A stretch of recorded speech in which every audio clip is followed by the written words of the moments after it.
2024 में होने वाले लोकसभा चुनाव के पहले केंद्रीय मंत्री और अमेठी सांसद स्मृति ईरानी लगातार पिछले कई महीनों से जिले का दौरा कर रही हैं। चौपाल लगाकर लोगों से कनेक्ट हो रही हैं। स्मृति ईरानी कल यानी कि गुरुवार को 2 दिन के दौरे पर संसदीय क्षेत्र अमेठी पहुंची, जहां वो अमेठी की अपनी जमीन को दुरुस्त करने में जुट गई हैं। की बहुत सारी परियोजनाएं आपने आज यहाँ पर की हैं। पहले अमेठी हुआ, तिलोई हुआ, लगातार परियोजनाएं आप कर रही हैं। किस तरीके से देखती हैं आज का दिन अमेठी के विकास के लिए कितना ऐतिहासिक है? हमारे लिए बहुत बड़े उत्साह की बात है कि उत्तर प्रदेश का सबसे बड़ा पोल्ट्री फीड का जो यूनिट है और हैचरी का जो उत्तर प्रदेश का सबसे बड़ा यूनिट है वो अमेठी लोकसभा क्षेत्र में लगा है। अली साहब छत्तीसगढ़ से हैं, लेकिन उन्होंने यहाँ पर न सिर्फ उत्तर प्रदेश की पोल्ट्री इंडस्ट्री के लिए बल्कि ये भी हमें आश्वस्त किया है कि यहाँ पर जो अमेठी में पोल्ट्री का काम करना चाहते हैं उनको भी टेक्निकल मदद देंगे। आप जानते हैं कि पेप्सी हो या कोक हो या फिर AK-203 की राइफल फैक्ट्री हो, अमेठी के लिए एक उद्योग की दृष्टि से एक नया युग है। हमारे यहाँ छोटे व्यवसायी, व्यापारी और जो हाथ गाड़ी का काम करते हैं, प्रधानमंत्री मुद्रा योजना, प्रधानमंत्री स्वनिधि योजना के माध्यम से वार्षिक रूप से लगभग 2000 करोड़ का ऋण भी प्राप्त कर रहे हैं। तो चाहे वो MSME हो, चाहे वो बड़ा इंडस्ट्री का एक यूनिट हो, अमेठी में इस प्रकार के नए नए यूनिट्स का आना और ये सारे यूनिट्स उत्तर प्रदेश का जो इन्वेस्टमेंट समिट हुआ था उसके अंतर्गत भी सितंबर माह तक 1500 करोड़ की यूनिट्स यहाँ पर 40 से भी ज़्यादा फंक्शनल हो जाएंगी। तो अमेठी में तो नए युग का आगाज़ हुआ है। यूपी कांग्रेस के नए अध्यक्ष हैं अजय राय, वो कहते हैं कि राहुल गांधी के लिए अमेठी की जनता इस बार डिमांड कर रही है और यहीं से इस बार उनको प्रधानमंत्री बना के भेजा जाएगा। मुझे ऐसा लगता है लोकतंत्र में सबके पास इस प्रकार की सुविधा भी है और स्वतंत्रता भी कि वो कहीं से भी चुनाव लड़ सकते हैं, इसमें कोई दो राय नहीं है। लेकिन अगर आप अमेठी की पृष्ठभूमि को राजनीतिक दृष्टिकोण से देखें तो तब में और अब में क्या फ़र्क है। मुलायम सिंह यादव जी ने एक इंटरव्यू दिया था कि अमेठी में सोनिया जी के निवेदन पर उन्होंने 1 लाख वोट ट्रांसफ़र किया था राहुल की मदद के लिए। अगर आप 14 का वो चुनाव का परिणाम देखेंगे तो मेरे और राहुल गांधी के बीच में 1,07,000 वोट का फ़र्क रह गया था। मैं मात्र 30 दिन में चुनाव लड़ी थी। तो इसका मतलब 30 दिन में जिस महिला का कोई लेना देना नहीं था इस क्षेत्र से, वो चुनाव लड़के 7,000 वोटों का ही डिफरेंस छोड़ देती है उस परिवार के साथ जिसकी 5 पुश्तें यहाँ से सांसद बनकर गई हैं। गौरतलब है कि तब दुर्गेश जी पीछे खड़े हमारे जिला के अध्यक्ष हैं वो वर्तमान, तब 60% बूथों पर बस्ता लेके टेबल लगाने के लिए भी हमारे पास व्यक्ति नहीं था। हमारा ये सौभाग्य है कि तब हमने संकल्प किया था कि हम काम करते रहेंगे, हम करते रहे। 19 में जब हम लोग चुनाव लड़े तब भी ऐसा कोई सर्वे नहीं था देश का जो कह रहा था कि बीजेपी जीतेगी इस सीट से, ना 14 में ना 19 में। 22 का चुनाव आप देखें तो 22 के चुनाव तक हमारे 2000 बूथों पर करीबन 20,000 कार्यकर्ता हमारे थे। दुर्गेश जी, पुनः मैं उनका उल्लेख इसलिए कर रही हूँ कि आज वहाँ पर 90,000 कार्यकर्ता नए अमेठी में मेंबर्स बने हैं। आज 60,000 लोग बूथ पे सिर्फ कार्यकर्ता हैं। और जो पिछला विधानसभा का चुनाव हुआ था उसमें अमेठी की 5 विधानसभा में से 4 में कांग्रेस की जमानत जब्त हुई थी। जगदीशपुर में 66,000 वोट मिले थे। ये सारे वोट अगर आप मिला लें तो अमेठी लोकसभा क्षेत्र में कांग्रेस को मात्र 1,40,000 वोट मिला था। ये तब जब श्रीमती वाड्रा चुनाव की प्रभारी थी। ठीक है, अगर अजय जी को लगता है कि वो श्रीमती वाड्रा से बेहतर चुनाव प्रबंधक हैं तो ये उनका सौभाग्य है, मैं कुछ नहीं कह सकती।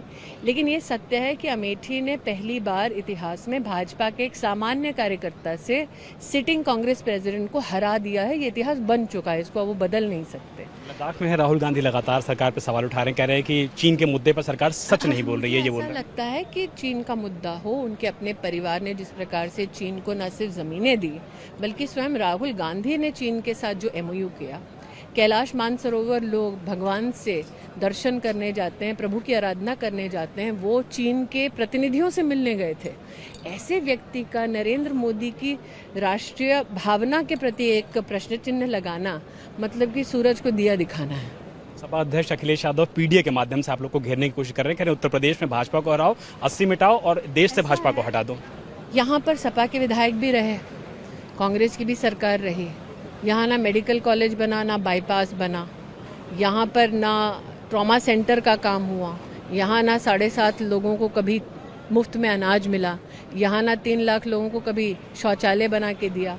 यहाँ 1,23,000 लोग हैं जिनको पहली बार ज़िंदगी में बिजली का एक कनेक्शन मिला। यहाँ पर 3 लाख लोग ऐसे हैं जिनको किसान सम्मान निधि के अंतर्गत पैसा मिलता है सतत। तो इस क्षेत्र ने विशेष सपा भी देख ली, कांग्रेस भी देख ली, और पहले तो ये सुनिश्चित कर लें कि इस गठबंधन में कौन किसका हितैषी है। इसी पे मैं आ रहा था, ममता बनर्जी कांग्रेस के साथ मिलकर लड़ती हैं लोकसभा में और अगेंस्ट लड़ती हैं पश्चिम बंगाल में। देखिए भाई साहब, ये वो क्षेत्र है जहाँ तीनों साथ लड़ चुके हैं भाजपा के खिलाफ।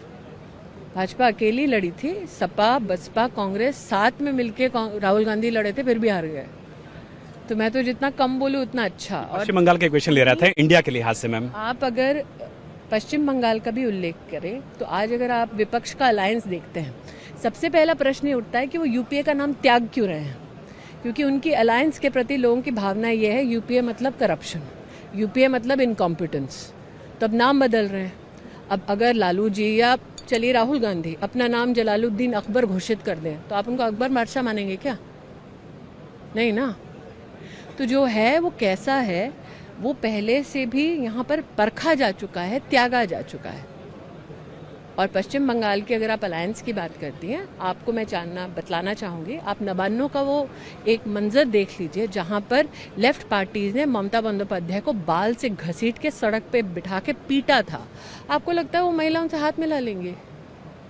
पश्चिम बंगाल के कांग्रेस के नेता हैं, वो बार बार टीएमसी पे हमला करते हैं। ये दोस्ती याराना, और मान लीजिए कि अब दोस्ती कर भी रहे हैं, लक्ष्य क्या है? सत्ता है।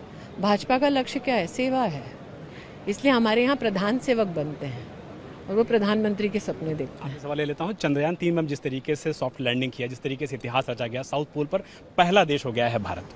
मैं इतना ही कहना चाहूँगी कि इसरो की ये उपलब्धि जो विश्व ने सराही, हर हिंदुस्तानी के लिए गर्व का विषय है। कोई ऐसा हिंदुस्तानी नहीं है जो अब आसमान छूने की कल्पना ना करता हो। आदित्य 1 की कल्पना हो रही है, चंद्रयान 4 की यहाँ पर बात हो रही है। वैज्ञानिकों ने जिस तरह से भारत का मस्तक ऊंचा किया है, जिस प्रकार से योगदान दिया है, इसरो के सभी वैज्ञानिकों को हमारी ओर से नमन है, बहुत बहुत धन्यवाद है। अमेठी की सांसद के नाते हमारे वहाँ 2 ऐसे इसरो के साइंटिस्ट हैं जो अमेठी से हैं। 2017 में हर्षित बरनवाल जो इसरो के इस चंद्रयान 3 के प्रोजेक्ट में टेस्टिंग की एक उसमें टीम में रहे हैं। श्वेता बरनवाल जो 2022 में इसरो गई हैं। तो हमें इस बात का बहुत ही घमंड शब्द नहीं होना चाहिए, लेकिन इस बात का बहुत गर्व है कि 2 यंगस्टर्स अमेठी से भी आज इसरो में सेवा दे रहे हैं। इंडिया टीवी हर वक्त हर जगह डाउनलोड करने के लिए सर्च करें India TV news Google play store या ऐप स्टोर पर।